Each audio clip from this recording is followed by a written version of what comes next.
Chapter 1. Stranded in the desert.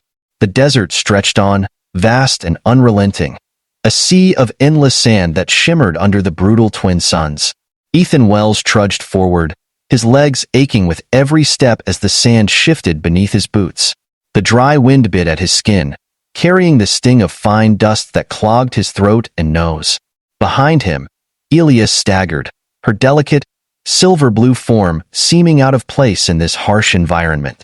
She was from the Zarin race, an aquatic species whose planet was covered in shimmering oceans and cool mist, not this fiery hellscape. Her gill-like breathing slits flared weakly, a sign of how much this world was taxing her body. But it wasn't just Elia Ethan was worried about. Two small, furry creatures limped along beside her, their slender bodies trembling with every labored breath.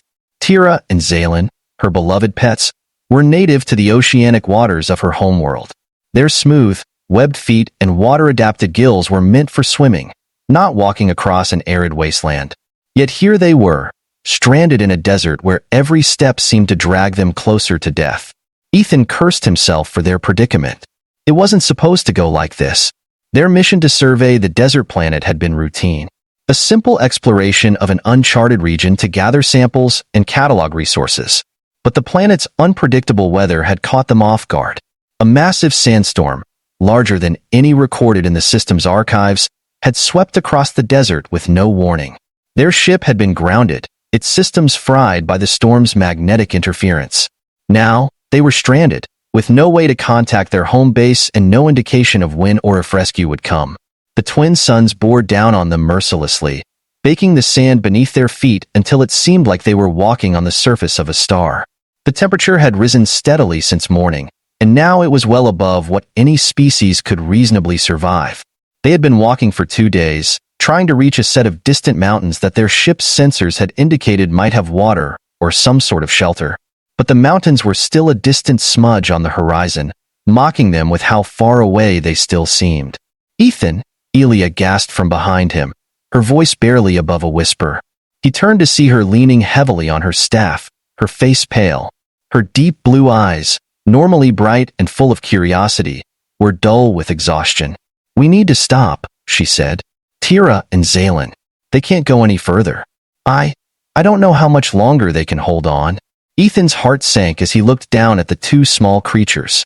Tira, the larger of the two, was panting heavily, her tongue lolling out of her mouth. Zaylin, her younger brother, had collapsed entirely, his small body shaking as he struggled to breathe.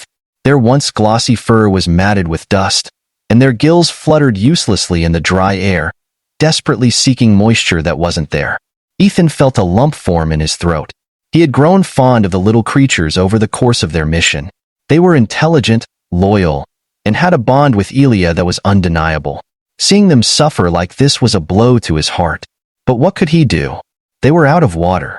They had consumed the last of their rations the previous night, and there wasn't a single sign of water anywhere in the endless desert. Their only hope was to reach the mountains, but at this pace, they wouldn't make it in time. Elia knelt beside Zaylin, her trembling hands stroking his fur. "Please hold on," she whispered. "We're almost there. Just a little longer." Ethan swallowed hard and knelt beside her. "Elia, I'm sorry. We're going to have to make some hard decisions soon. If we keep moving at this pace, none of us will survive. I don't want to leave them behind, but—" Elia's eyes filled with tears. "No," she said firmly, though her voice wavered. "We can't leave them. They're my family. I won't abandon them." Ethan sighed. He understood. He didn't want to abandon them either, but the reality was grim. Even if they tried to carry the pets, they would only slow them down further. And without water, it was only a matter of time before they all collapsed. He reached into his jacket and pulled out a small canister from the emergency pouch. It was his last reserve of water, only a few sips left. He had been saving it for when they reached the mountains, but seeing the condition of Elia and her pets made him hesitate. Was it worth holding on to it if they didn't make it to the mountains? Elia's pets gave a weak whine, and his decision was made. "Here," he said, unscrewing the cap and handing the canister to Elia. "Give them this. It's not much, but it might help them hold on a little longer." Elia's eyes widened in shock. "Ethan, no, that's your last water. You'll die without it. Ethan shrugged. We're all going to die if we don't reach those mountains. I'll manage. Just give it to them. Elia hesitated, her eyes filled with conflict. But the sight of her beloved pets, barely clinging to life, was too much for her to bear. With shaking hands, she took the canister and poured a small amount of water into her palm, offering it to Tira. The creature lapped at it weakly, her eyes flickering with a faint spark of life. Elia then turned to Zalen, carefully offering him the rest. Ethan watched as the two pets slowly revived, their breathing becoming steadier, their bodies relaxing slightly. It wasn't much, but it was enough to buy them a little more time. Elia looked up at him, tears streaming down her face. "Thank you," she whispered. "Thank you so much." Ethan forced a smile, though his throat was dry and his body screamed for water. "Don't thank me yet. We're not out of this mess." As they rested in the shade of a rocky outcrop, Ethan scanned the horizon. The mountains were still far away, but he knew they had to keep moving. If they stayed in one place for too long, the heat would claim them all. "Come on," he said after a few moments. "We need to keep moving. We can't stop here for too long." Elia nodded, though she looked exhausted. She scooped Zalen into her arms, while Tira weakly stood on her own feet, ready to continue the journey. Ethan adjusted his pack, feeling the weight of their situation pressing down on him. They had to reach the mountains. They had to find water. It was the only chance any of them had. With renewed determination, they set off once more, the endless desert stretching before them like an insurmountable wall. Time was running out, and Ethan knew that they would soon face the ultimate test of survival. The question that lingered in his mind was simple. Would they make it in time? Chapter 2. The Last Oasis. The march was grueling. Each step felt heavier than the last as the sun reached its zenith, casting harsh rays across the desert. The shimmering air distorted the horizon, but Ethan knew better than to trust what he saw. Mirage after mirage had mocked them, teasing with false promises of water and shade. Elia was weakening, though she said nothing. The Zarin pride kept her from complaining, but Ethan could see the strain in her eyes and the way she staggered with every step. The creatures, Tira and Zalen, fared slightly better thanks to the water Ethan had given up. They still stumbled occasionally, their gills fluttering in the hot air, but they weren't on the brink of death anymore. Even so, Ethan knew they were on borrowed time. As the hours dragged on, Ethan's vision blurred. His throat felt like sandpaper, each breath a painful rasp. His body screamed for water, for anything that could quench the unbearable thirst. He was beyond exhaustion, yet he kept going, driven by something deeper than mere survival. Elia glanced at him, concern etched on her face. "Ethan, you've barely spoken. You need water. You need dash." "I'll be fine," he lied, his voice hoarse. "We're getting closer. Those mountains. They've got to have something. Maybe even an oasis." Ethan tried to sound convincing, but Elia wasn't fooled. She could see the dark circles under his eyes, the way his skin had paled from dehydration. Still, she didn't argue. She knew that turning back was no longer an option. Suddenly, as the suns began to dip lower in the sky, casting long shadows across the dunes, Ethan's keen eyes spotted something. There, just ahead of them, a dark shape, irregular, breaking the monotony of the desert. "Elia," he rasped, pointing ahead. "Look, do you see that?"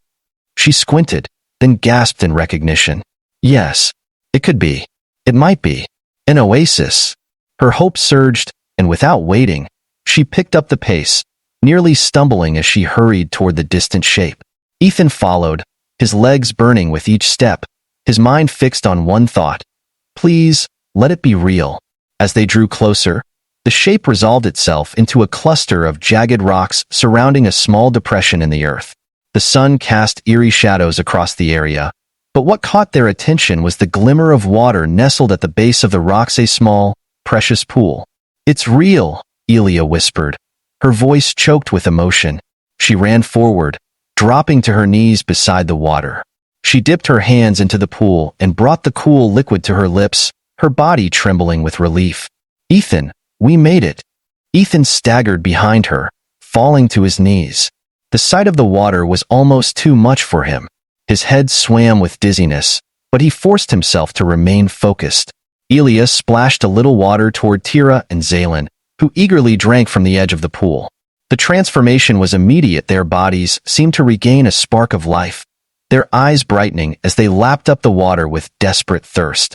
For a moment, Ethan just watched, a feeling of overwhelming relief washing over him. He had done it. They had made it. He had kept his promise to Elia and her pets.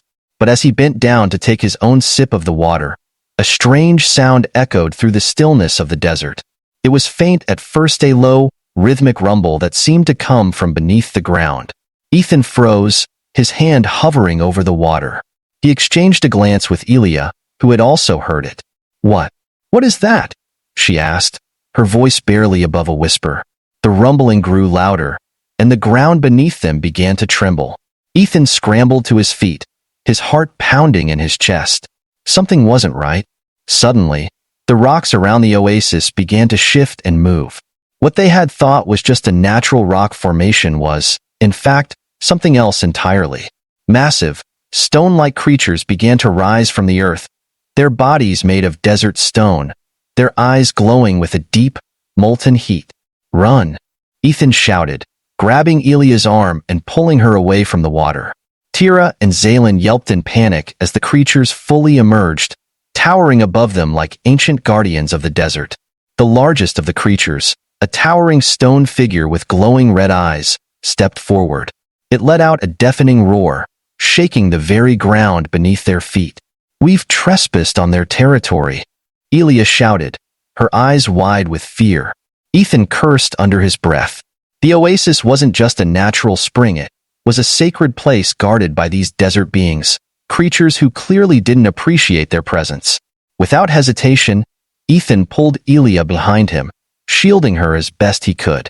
The stone guardians advanced, their movements slow but deliberate, as though deciding how to deal with these intruders. Ethan's mind raced.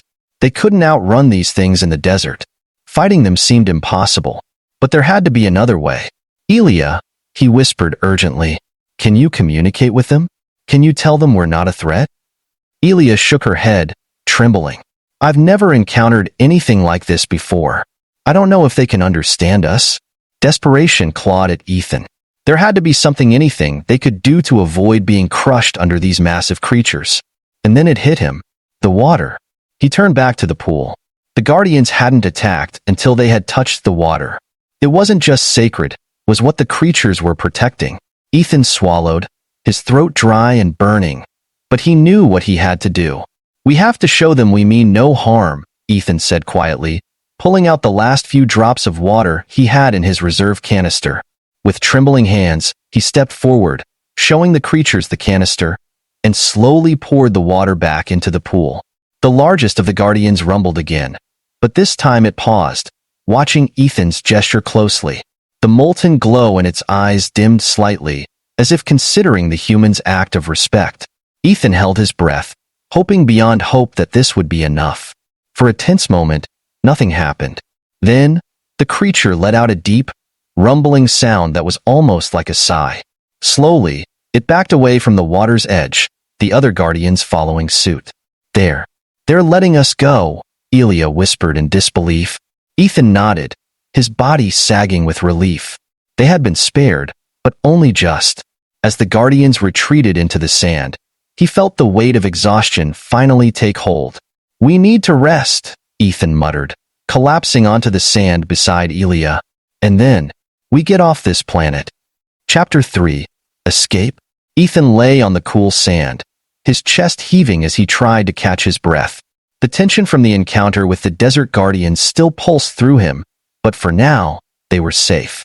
Elia sat beside him, gently cradling Tira and Zalen in her arms. The pets, having drunk their fill, looked far more alert, their once dull fur now regaining some of its luster. "They spared us," Elia whispered, her voice still filled with disbelief. "I thought for sure we were going to die." Ethan finished for her, shaking his head. "Yeah, me too." He wiped the sweat from his brow and glanced back at the now still oasis. "They didn't want to hurt us. We were just trespassing. Once they saw we weren't here to take their water, they let us go." Elia smiled softly. "You're quick to figure things out, Ethan. If you hadn't returned that water, I don't want to think about what would have happened. Ethan gave her a tired grin. I wasn't ready to be turned into dust yet. As the two of them rested, the shadow of the mountains in the distance loomed larger than before. The oasis had provided a brief respite, but Ethan knew they couldn't stay here. They had to keep moving. There was no guarantee the Guardians would remain passive if they lingered for too long. I'm not sure how much farther we can go, Ilya said after a while, stroking Zalen's head. Tira and Zalen are doing better, but they're still weak. And you need water, Ethan. We can't just rely on the oasis. Ethan knew she was right. His body was screaming for hydration, his muscles cramping with the lack of water, but he forced himself to stand. They needed to find real shelter and hopefully a larger source of water. We're close to the mountains, Ethan said, pointing toward the distant range. If we can make it there, maybe we can find a natural spring or a cave to rest in. And if we're lucky, there'll be a way to signal for help. Ilya nodded, her face determined despite her fatigue. Then let's go. We've come too far to give up now. With a renewed sense of purpose, they packed up their meager belongings and set out toward the mountains. The desert sands, once their greatest enemy, now felt almost tolerable in the wake of their encounter with the Guardians. Every step brought them closer to safety, or so they hoped. The journey was slow, the heat still oppressive, but the sight of the mountains growing ever nearer gave them hope. The landscape began to change as they approached. Jagged rocks jutted from the ground, providing some shelter from the scorching sun, and the ground beneath their feet became more solid, less prone to shifting with each step. By the time they reached the foothills of the mountains, the sky had turned a soft pink, the twin suns beginning to set. The coolness of the approaching night brought relief, and Ethan could feel his energy slowly returning. But as they neared the base of the mountains, something caught his eye, what appeared to be a metallic glint among the rocks. He froze, narrowing his eyes. Ilya, do you see that? She followed his gaze and gasped. It looks like wreckage. Together, they cautiously approached the site. As they drew closer, it became clear. It was the remains of a ship, an old, weathered escape pod. Its hull was battered, half buried in the sand, but still intact enough to recognize. This might be our ticket out of here, Ethan muttered, hurrying forward. He knelt beside the pod, inspecting its condition. The external damage was significant, but the internal systems, if they still worked, might have the components they needed to repair their ship. Ilya ran her fingers over the worn surface of the pod. This must have been here for years, maybe decades. Do you think there's anything we can salvage? Ethan didn't answer right away, his focus on the pod's interior. After a few minutes of rummaging, he pulled out a handheld device, a distress beacon. His heart leapt. This might still work, he said, turning the beacon over in his hands. If it does, we can send a signal for help. Ilya's eyes widened. You think someone will hear us? Worth a shot, Ethan replied. Activating the beacon, the device buzzed to life, emitting a faint signal that grew stronger the longer it ran. He adjusted the frequency, trying to align it with any nearby ships or relay stations that might be listening. We'll have to wait and see if anyone picks up, Ethan said, glancing at Ilya. But this is the best chance we've got. Ilya nodded, her expression hopeful. Thank you, Ethan. You've done so much for me, for Tira and Zalen. I wouldn't have made it this far without you. Ethan gave her a soft smile. We're not out of the woods yet, but we'll get there. As the sun dipped below the horizon, casting the desert in deep shadows, they set up a small camp near the wreckage. The cooler night air was a relief after the blistering heat of the day, and for the first time in what felt like forever, they allowed themselves to relax. Tira and Zalen curled up beside Ilya, content now that they were safe for the moment. Ethan leaned back against a rock, staring up at the darkening sky. He could see the faint glimmer of stars beginning to appear. His body still ached with dehydration, but knowing that the distress beacon was active gave him hope. We'll make it, he murmured to himself. Chapter 4. Rescue. The desert night stretched on, an eerie quiet settling over the barren landscape as Ethan and Ilya huddled near the wrecked escape pod. The stars twinkled faintly overhead, a reminder that they were far from home. The air had cooled, and a soft breeze whispered across the sands, but the relief from the day's heat was short-lived. The tension in the air was palpable, as if the desert itself was holding its breath. Ethan's eyes flickered open every few moments, his body refusing to fully relax. The exhaustion from days of wandering weighed on him, but his mind was alert, sharp with the knowledge that their survival now rested on the faint signal emitted by the distress beacon. He checked the device again and again, its weak hum barely audible in the vast silence of the night. Beside him, Elia sat with her pets, Tira and Zalen, gently stroking their fur. The two creatures, once so close to death, now rested peacefully, their bodies curled up against her. Elia's eyes were fixed on the horizon, her blue scales shimmering faintly in the starlight. She hadn't spoken much since they had activated the beacon, but Ethan could sense her apprehension. "They'll come," Ethan said softly, breaking the silence. He wasn't sure if he was reassuring her or himself. "We've sent the signal. Someone will hear it." Elia nodded, though she didn't look away from the horizon. "I hope so. I don't know how much more we can endure." Ethan understood her fear. The planet had been merciless. Every day felt like a battle for survival, and they were running out of strength. Even now, with the cool night air providing some relief, his throat burned with thirst, his muscles ached, and his head pounded from dehydration. The last bit of water he had sacrificed for Tira and Zalen had been enough to save them, but now he was the one paying the price. "You did the right thing," Elia whispered, as if reading his thoughts, "giving them that water. I know it wasn't easy for you." Ethan shrugged, forcing a weak smile. "They needed it more than I did. Besides, we're all in this together, right?" Elia finally turned to look at him, her eyes soft with gratitude. "You've been so selfless, Ethan. I don't know how to repay you for everything you've done." "You don't have to," he replied. "We're a team.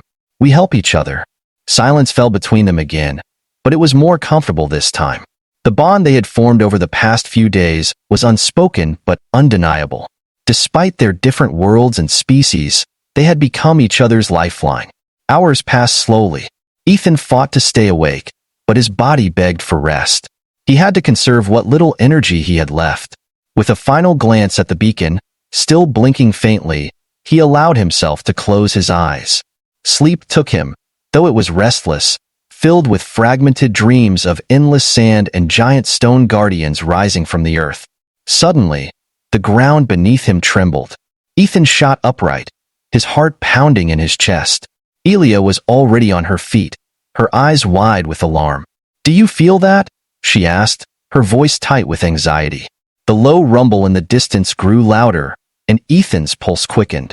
At first, he thought it was another sandstorm, but then he heard something else, something mechanical, a deep thrumming sound, accompanied by the faint hiss of engines. Ethan's breath caught in his throat as he looked to the sky. There, far off but rapidly approaching, was the unmistakable silhouette of a spacecraft descending through the atmosphere. It cut through the early morning light, its metallic hull gleaming faintly under the twin suns just beginning to rise on the horizon. "They heard us," Elia breathed, her voice filled with disbelief and hope. "They actually heard us." Ethan's legs wobbled as he stood up, his exhaustion momentarily forgotten. "Thank God," he muttered, relief flooding through him. He could barely contain the emotions swirling inside him: relief, joy, disbelief. Against all odds, help had arrived. The ship, sleek and compact, hovered over the desert for a moment, as if scanning the area. Its thrusters kicked up a cloud of dust as it gently touched down a few hundred feet from where they stood. The hatch hissed open, and the cool, sterile light from the interior spilled out onto the sand. A figure emerged, dressed in a simple pilot's suit, his helmet tucked under one arm. "Hey there," the pilot called out, his voice crackling through the comms in his suit. "You the ones who sent the distress signal?" Ethan felt his knees nearly buckle with relief. He raised a hand in acknowledgement, his voice weak but steady. "Yeah, that's us." The pilot strode toward them, his boots crunching in the sand. As he drew closer, he sized up the situation, his sharp eyes taking in Ethan, Elia, and the two small creatures at her feet. "You two look like you've been through hell," he said, though there was a note of admiration in his voice. "Good thing we picked up your signal. Another day or two out here, and you'd have been toast." Elia knelt beside Tira and Zalen, checking on them before looking up at the pilot. "Thank you. We didn't know if anyone would hear us." The pilot gave her a reassuring smile. "Well, You got lucky. We've been patrolling this sector for a while, and your signal just barely reached us. Now let's get you on board. We've got water, food, medical supplies, everything you need." Ethan felt the weight of exhaustion settle back onto his shoulders as the adrenaline began to fade. "Water sounds great," he muttered, his throat dry as sandpaper. "I'm not sure how much longer I would have lasted." "Don't worry," the pilot said, clapping him on the shoulder. "You're in good hands now." Together, they made their way to the ship. Elia carried Zaylin, while Tira trotted weakly beside her. Ethan stumbled slightly, his body crying out for rest, but the thought of salvation kept him moving. As they reached the ship, the pilot gestured for them to enter the small med bay inside. The air inside the ship was cool, refreshing compared to the brutal heat outside. "Sit down. Take it easy," the pilot instructed, pulling out a container of water. "You two look like you could use this." Ethan didn't need to be told twice. He grabbed the water bottle, his hands trembling as he twisted off the cap and drank deeply. The cool liquid slid down his throat, soothing the burning dryness, and for the first time in days, he felt like he could breathe again. Elia watched him, a soft smile on her face. She took the second bottle the pilot offered and drank slowly, clearly savoring each drop. "Thank you," she said again, her voice still tinged with disbelief. "I can't believe we made it." Ethan leaned back against the cool metal wall of the ship, letting out a long breath. "I can't believe it either. But we did. We're alive." The ship hummed to life, its engines powering up for takeoff. The pilot returned to the cockpit, leaving them alone in the med bay as the vessel rose off the ground. Ethan felt the gentle pull of gravity as they ascended, leaving the desert world behind. He glanced out of a small viewport, watching as the endless dunes became nothing more than a blur of gold and brown.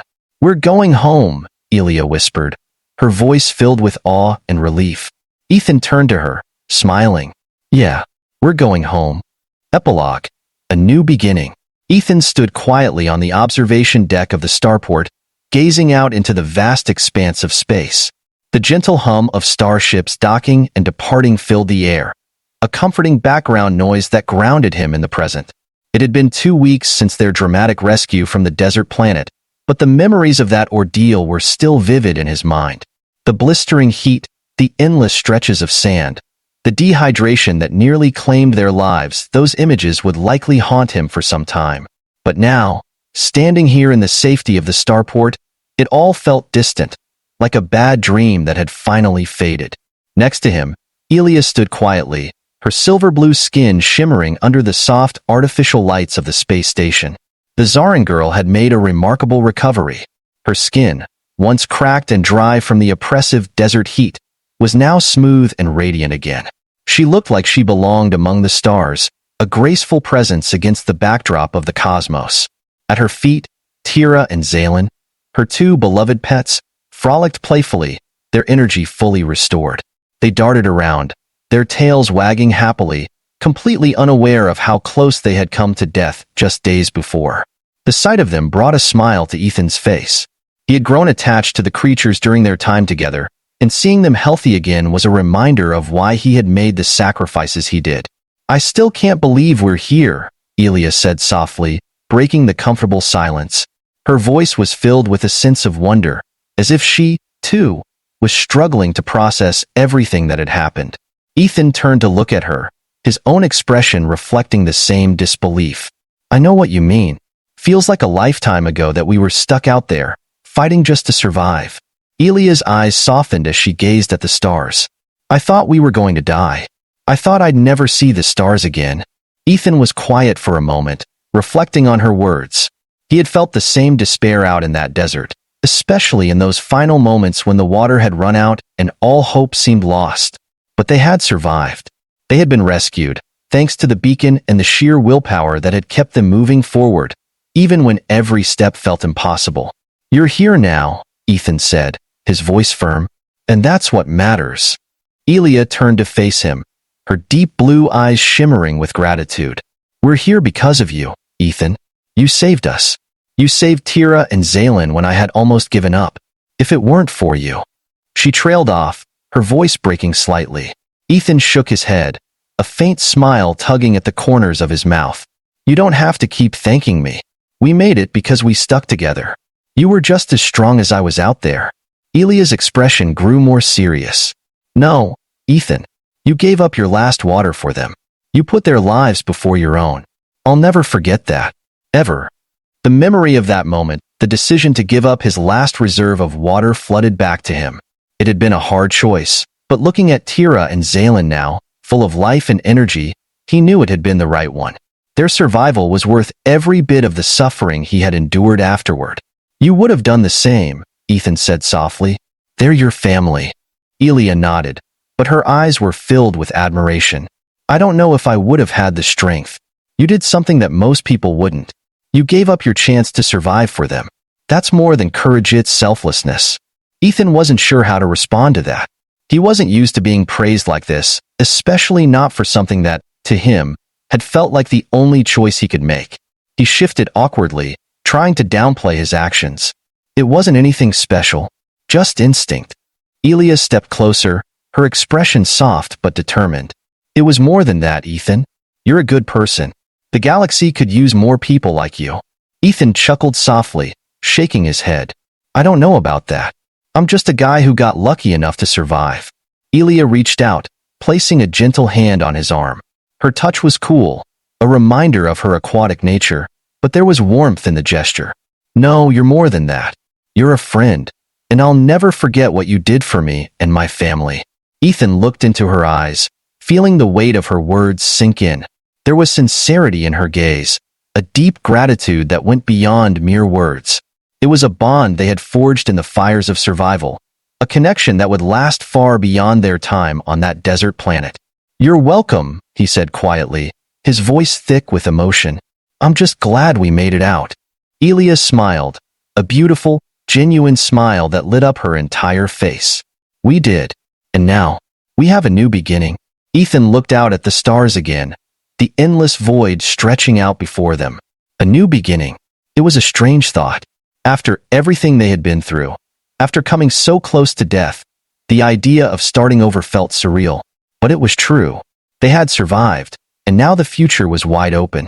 "I guess we do," Ethan agreed. "So what's next for you?" Elia's expression turned thoughtful. "I'm not sure. I'll need to return to my homeworld eventually, but I don't know if I'm ready yet. There's so much of the galaxy I haven't seen. So much more I want to explore." Ethan nodded, understanding her completely. "You've got time. After everything we've been through, you deserve to take things at your own pace." Elia smiled again, her eyes sparkling with excitement. "What about you? What are your plans?" Ethan shrugged, his gaze still fixed on the stars. "I don't know. Maybe I'll get back to work as an explorer, or maybe I'll take a break for a while. I've had enough adventure to last a lifetime." Elia chuckled softly. "I can't blame you for that. But if you ever find yourself needing a partner on your next mission, let me know. I think we make a pretty good team." Ethan turned to her, grinning. "Yeah, I think we do." For a moment, they stood in companionable silence, the weight of their shared experiences hanging in the air between them. The galaxy stretched out before them, filled with endless possibilities, and for the first time in a long time, the future didn't seem so daunting. Tira and Zaylin, now fully recovered, bounded up to Elia, nudging her legs affectionately. She bent down to pet them, her smile growing even wider. "They're back to their old selves again," she said fondly. "You saved them, Ethan. I'll never be able to repay you for that." Ethan knelt down, scratching behind Tira's ears. "Seeing them like this is enough. That's all the repayment I need." Elia stood up, a look of peace settling over her. "Thank you, Ethan, for everything. You've given me more than I can ever express." Ethan straightened up, offering her a soft smile. "You don't need to thank me anymore, Elia. We survived together. That's what matters." As they stood there, watching the stars together, Ethan felt a sense of calm wash over him. The desert planet, the near-death experiences, the sacrifice, all of it was behind them now. They had a new beginning, a fresh start, and the galaxy was theirs to explore. No longer stranded, no longer lost. They were free. And with that freedom came hope, a hope that whatever challenges lay ahead, they could face them together.